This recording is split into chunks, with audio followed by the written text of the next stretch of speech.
Dear students, Namaskar. In this video, we shall discuss about the passive voice of present perfect tense. आइए सबसे पहले हम आपको present perfect tense में active voice के structure के विषय में बताते हैं। उस एक्टिव वॉइस के रचना के बाद में हम आपको इसका पैसिव वॉइस बनाना बताते हैं। तो सबसे पहले हम आपको इस परफेक्ट टेंस में एक्टिव वॉइस का स्ट्रक्चर हम आपके सामने रख रहे हैं। एक्टिव वॉइस का मतलब है जब हम ट्रांसलेशन करते हैं तो हम ट्रांसलेशन कैसे बनाते हैं, सबसे पहले हमको ये जानना होगा। सबसे पहले हम जब एक्टिव वॉइस होता है तो हम सब्जेक्ट का यूज करते हैं, सब्जेक्ट, और सब्जेक्ट को लिखने के बाद में हम हैज या हैव का प्रयोग करते हैं। अर्थात यदि सब्जेक्ट हमारा सिंगुलर नंबर में है तो हम हैज लिखते हैं, अन्यथा प्लूरल नंबर में है तो हम हैव लिखते हैं।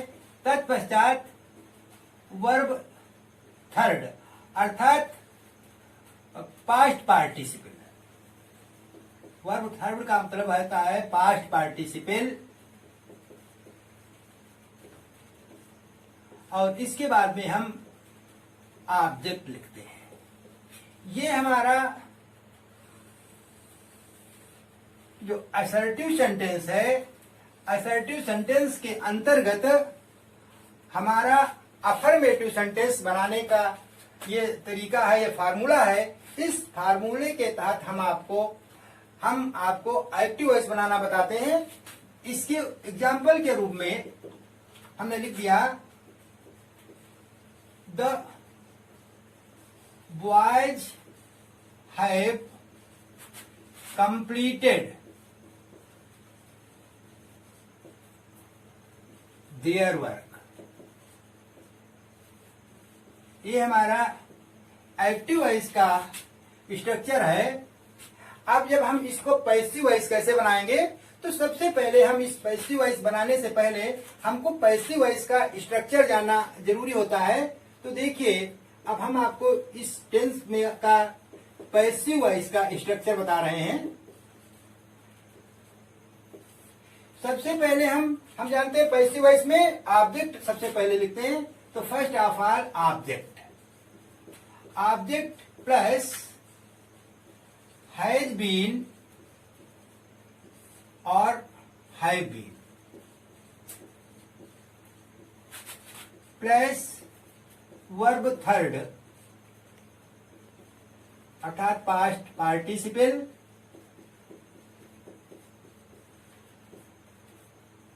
Plus by plus subject. ये हमारा पैसिव वॉइस बनाने का ये एक स्ट्रक्चर है। इस स्ट्रक्चर में ही जब हम सब्जेक्ट और ऑब्जेक्ट तथा वर्ब को एक निश्चित स्थान पर प्रॉपर वे में रख देते हैं तो हमारा उस पैसिव वॉइस की रचना होती है। देखिए, इसी ऊपर वाले सेंटेंस का पैसिव वॉइस सबसे पहले हमने लिखा था ऑब्जेक्ट, तो यहां पर ऑब्जेक्ट है हमारा देयर वर्क, तो लिखेंगे देयर वर्क। अब देयर वर्क हमारा इस सिंगुलर नंबर में आता है, सब्जेक्ट सिंगुलर नंबर में आ गया, इसलिए हम लिखेंगे has been plus verb third completed, COMPLETD। Their work has been completed by the boys, full stop.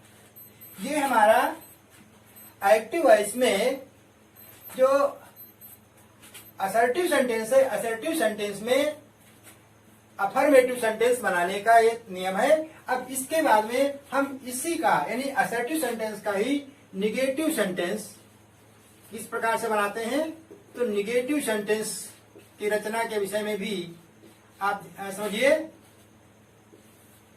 अब हम सबसे पहले इसमें भी एक्टिव वॉइस देखिए।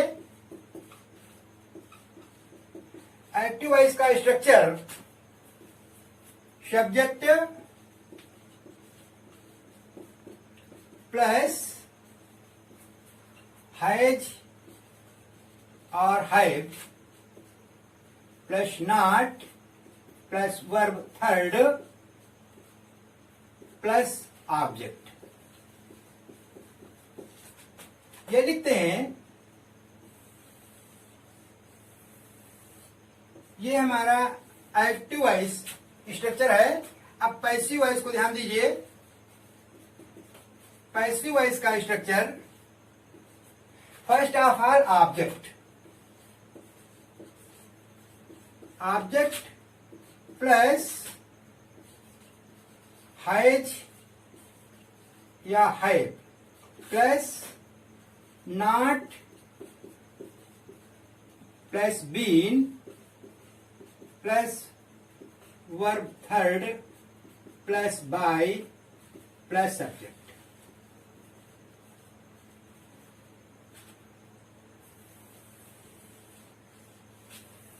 ये हमारा negative sentence, passive voice negative sentence का स्ट्रक्चर है।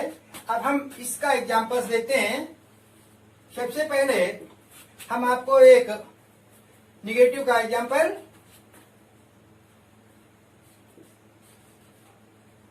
The girls have not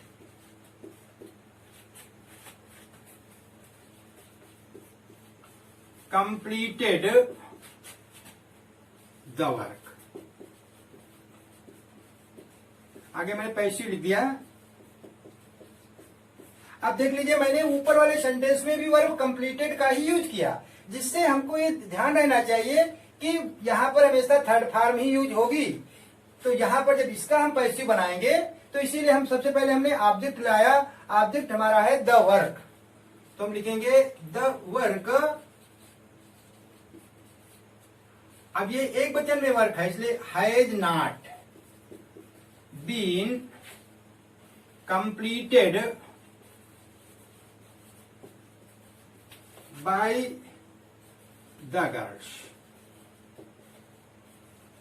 full stop. ये हमारा एक एग्जांपल हुआ। सेकेंड एग्जांपल निगेटिव सेंटेंस में ही,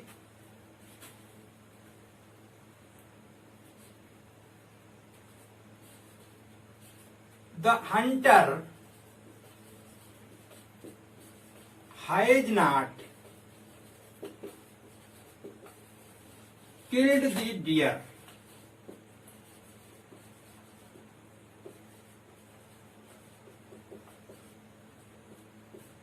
अब इस सेंटेंस में भी जब हम इसका पैसिव बनाएंगे तो हमारा ऑब्जेक्ट है the deer. First of all the deer, deer एक वचन में है, सिंगुलर नंबर है, इसलिए has not been killed by the hunter, full stop. इस प्रकार से हमने देखा कि असर्टिव सेंटेंस में दो रूप आए, अफर्मेटिव और निगेटिव। अब हम आपको जो इसका अगला रूप है वो आपका इंट्रागेटिव सेंटेंस होता है। तो सबसे पहले हम आपको ये बताएंगे कि इंट्रागेटिव सेंटेंस का स्ट्रक्चर कैसा होता है। इंट्रागेटिव सेंटेंस,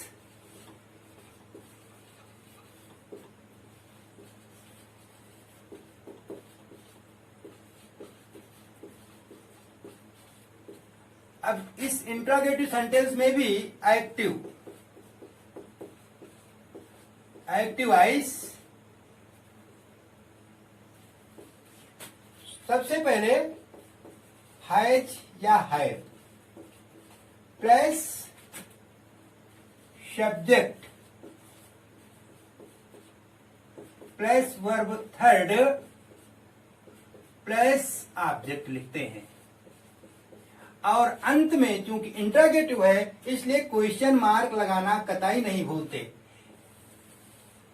सबसे बड़ी विशेषता हमारी यही होती है कि जब हम इस सेंटेंस को, यानी इंट्रागेटिव सेंटेंस को जब हम बनाते हैं तो क्वेश्चन मार्क अनिवार्य रूप से भूलते हैं। तो हमको ये नहीं भूलना है। अब देखिए इसका ये एक्टिव वॉइस का हमारा स्ट्रक्चर आया। अब इसी का पैसिव वॉइस,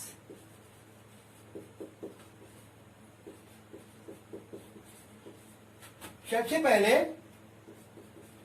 हैज या हैड प्लस ऑब्जेक्ट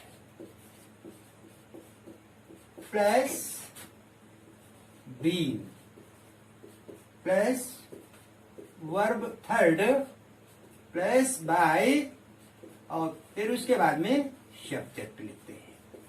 अंत में इसमें भी क्वेश्चन मार्क लगाते हैं। इंट्रोगेटिव सेंटेंस में इस क्वेश्चन मार्क का बहुत बड़ा महत्व होता है। अब हम इसके एग्जांपल्स देखते हैं।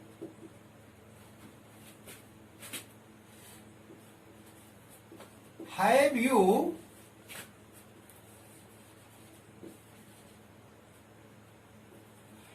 यू पेड योर फी? देखिए मैंने आगे लिख दिया पैसिव वॉइस। अब जब हम पैसिव बनाएंगे इस सेंटेंस को, तो सबसे पहले हमारा हैज या हैव। अब यहाँ पर हैज हैव भी हम सब्जेक्ट के हिसाब से लगाएंगे, तो यहाँ पर सब्जेक्ट हमारा योर फी है। योर फी हमारा सिंगुलर नंबर में आता है, इसलिए हम लिखेंगे has your fee been paid by you. अंत में क्वेश्चन मार्क लगाएंगे। ये हमारा पैसिव वॉइस बन गया। दूसरा सेंटेंस लिखेंगे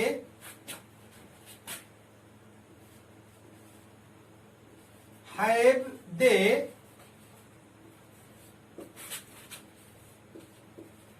purchased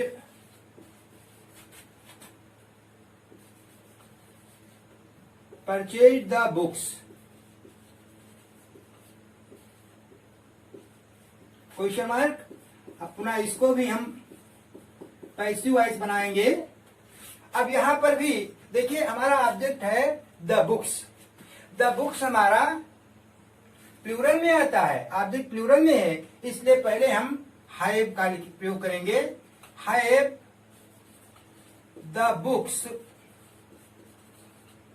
been purchased by them? At last question mark. अब यहां पर हमने आपको ये ऐसे वाक्य बोले जिसमें हेल्पिंग वर्ब सबसे पहले है, लेकिन हम जानते हैं कि जो इंट्रोगेटिव सेंटेंस होते हैं उसमें दो प्रकार के वाक्य होते हैं। एक तो वो होते हैं जिसमें सीधे सीधे क्या पहले आता है, और ऐसे वाक्य को हम हेल्पिंग वर्ब की मदद से बनाते हैं। दूसरे वो सेंटेंस होते हैं जिसमें क्या, क्यों, कहां, कब, कैसे, कितने, ये सेंटेंस के बीच में आते हैं। तो यदि हमको पता होना चाहिए कि यदि हमारा ये क्वेश्चन वर्ड बीच में हो तो इसका चाहे हमें ट्रांसलेशन बनाना हो, चाहे हमको वॉइस चेंज करना हो, पैसिव वॉइस बनाते समय इसका हम इस शब्द की अंग्रेजी हमको फर्स्ट ऑफ ऑल ही लिखनी होती है। तो इसके लिए भी यहाँ नोट करके थोड़ा ध्यान दीजिए, लिख लीजिए। क्वेश्चन वर्ड प्रथम होने पर इस शब्द की अंग्रेजी सर्वप्रथम लिखें।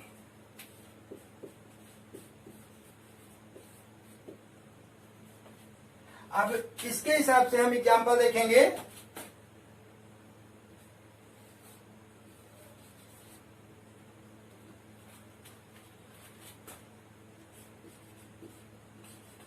Who has broken the jug?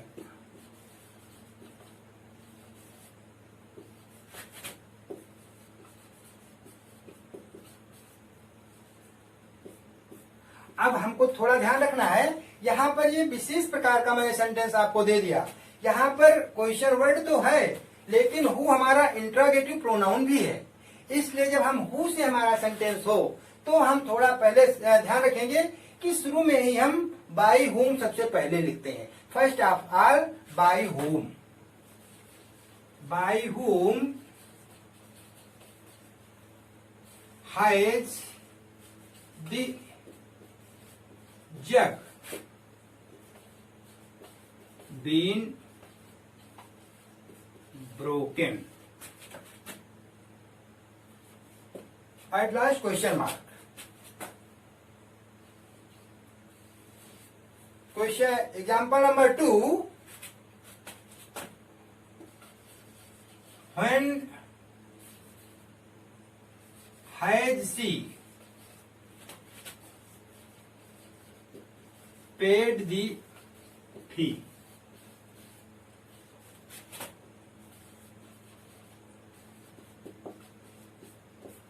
पुनः ध्यान दीजिए, अब यहाँ पर जब हु से केवल एक ऐसा वर्ड आता है कि शुरू में हम हु के स्थान पर बाई होम लिखते हैं, लेकिन जब उसके अतिरिक्त हमारा कोई WH से संबंधित कोई शब्द यानी क्या, क्यों, कहाँ, कब, कैसे, कितने आता है, तो हमें उसकी अंग्रेजी सबसे पहले ज्यों की त्यों लिखनी होती है। यानी यहाँ पर व्हेन लिखा है तो हम इसका जब पैसिव बनाएंगे तो व्हेन ज्यों का त्यों लिखेंगे। When has the fee been paid by her। इस प्रकार से हमने देखा कि ये हमारा जो सेंटेंस था वो इंट्रागेटिव सेंटेंस कंप्लीट हुआ। अब हम आपको इंट्रागेटिव सेंटेंस के अंतर्गत ही इंट्रागेटिव निगेटिव भी आता है। तो इंट्रागेटिव निगेटिव में उसका हम स्ट्रक्चर कैसे बनाते हैं। इंट्रागेटिव निगेटिव सेंटेंस,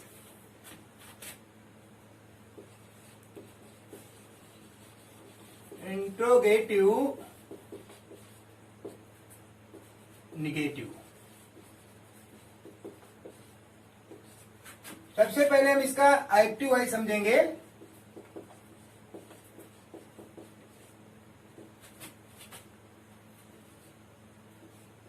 हैज या have plus subject plus not plus verb third plus object. Question mark यहां भी आता है।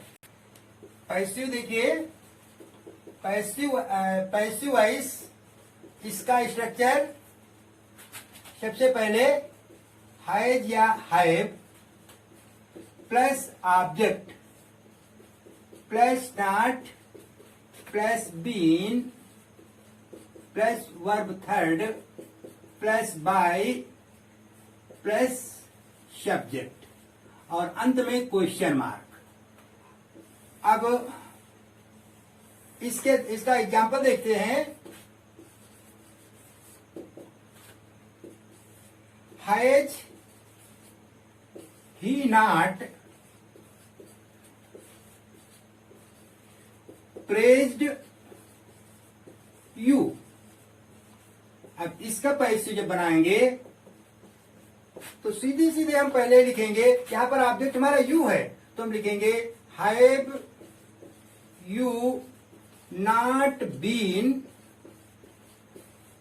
Praised by him. At last question mark लगाते हैं। इस प्रकार से हमारा सेंटेंस पूर्ण हुआ और इस सेंटेंस के साथ में ही हमने प्रेजेंट परफेक्ट टेंस का पैसिव वॉइस पूर्ण किया। अब यदि आप इसी प्रकार से नियमित अभ्यास करते रहेंगे तो निश्चित रूप से आपको बेहतर लाभ होगा। आज के समय में इतना ही। धन्यवाद।